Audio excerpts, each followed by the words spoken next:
Hey, we're gonna make Instant Pot chili today. Super easy and so delicious and flavorful. Let's get started. Okay, so I'm just gonna put this on saute. I just wanna let this heat up. I'm gonna put just a couple tablespoons of extra virgin olive oil in the bottom. Gonna let that come up to temperature, then we're gonna get our meat all browned. Okay, so the oil's all heated up in here, and I've got 2.5 pounds of meat. I've got 2 pounds of, this is like a strip steak, and this is 1/2 pound of ground beef. So I'm just gonna do it in batches. I'm gonna put the strip steak in there first, get that going. And every time you put the meat in, you just wanna make sure you season. So I'm just gonna kind of liberally season all over the top. I'm not adding any black pepper because I got a lot of peppers actually going in here and some chilies. So just gonna let this cook. I'm just gonna stir this around. Okay, so all I wanna do is I wanna get this nice and brown, and I'm gonna take it out, I'm gonna add the ground beef in. My oldest stepdaughter's boyfriend has some connection with this Robert Smithers, whoever he is, God bless you.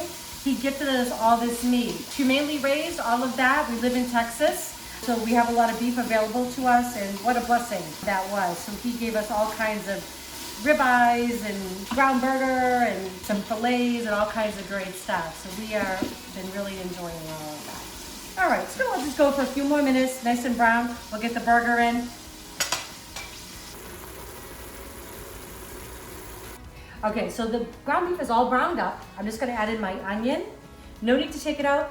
The meat is so lean, this meat in particular, so if yours gave off a lot of fat, you may want to drain it. There was no need for me to do that. This is just 1 large poblano pepper and 1 large bell pepper. I don't know why it's such a tongue twister for me. Oops, trying to get away. And again, you want to season each layer with a little bit of salt, kosher salt going over the top. Nothing worse than unseasoned food. Okay, this is when I also like to add my spices. I like to toast them a little bit. This is 1/4 cup of chili powder. I try to buy all organic ingredients if I can, so the same thing with my spices. 1 bay leaf going in. This is 2 tablespoons of cumin, 1 tablespoon of coriander, and 1/2 tablespoon of ancho chili powder.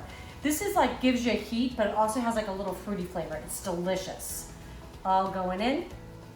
I'm not gonna add the garlic yet because that can actually burn, so I don't want that. So I'm just gonna give this. This will probably take about, 3 to 5 minutes total for the onions to kind of soften up. And then we're just gonna literally get everything in the pot and turn it on, and we're gonna have chili in about 15 minutes. Okay, so now I'm just gonna add my garlic. I love the stuff in the tube. I always also have the regular cloves. This is just a little bit of a time saver. So I'm gonna put two good glugs in there. Probably like 2 cloves is what it would equal. About 2 cloves of garlic. And you could just mince it right in there if you want. And if you didn't even have either of those things, garlic powder would work. I'd probably use about a teaspoon of garlic powder. So that's the great thing with chili. You can kind of make it the way you like it. I mean, you don't have to follow my recipe exactly. Kind of make it what you like. Okay, so we're gonna add the steak back in. This is 1 can of the fire roasted tomatoes diced up going in.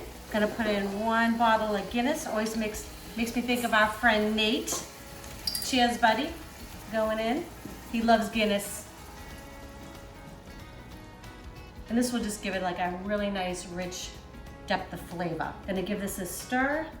And then I'm gonna commit the ultimate sin for Texans, but I'm putting beans in my chili. Get a rope. Sorry, I know we're new to Texas. I love it. I'm embracing Texas lifestyle, but I just like beans in the chili.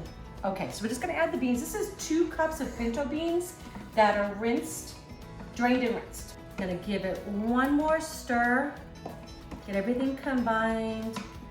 I'm gonna add another pinch of salt. I know it seems like a lot of salt, but it's a big pot of chili, and I don't know, people have this, salt gets a bad rap. This is kosher salt. If you're out there sweating and you're working and you don't have high blood pressure, obviously talk to your doctor about it, but under seasoned food, not in our kitchen. I think in the whole dish is probably about a tablespoon of salt. Not a big deal for a whole big thing of chili. So if you want to take a look in there. So I'm just gonna put the cover on. Gonna put on pressure cook, and it's gonna go for 15 minutes.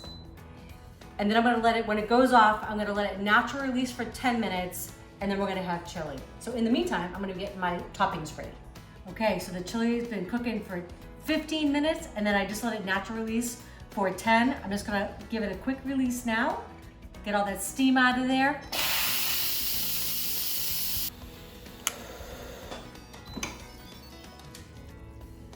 This looks so amazing.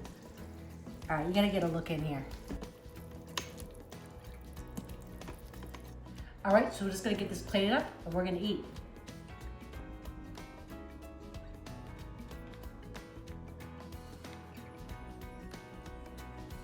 Okay, this smells so good. I wish you guys were here to enjoy it with me. I love chili any time of the year. I make it a bunch of different ways. I'm gonna give it a taste for you.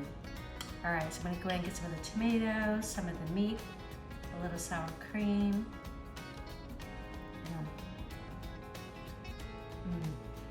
Oh yeah.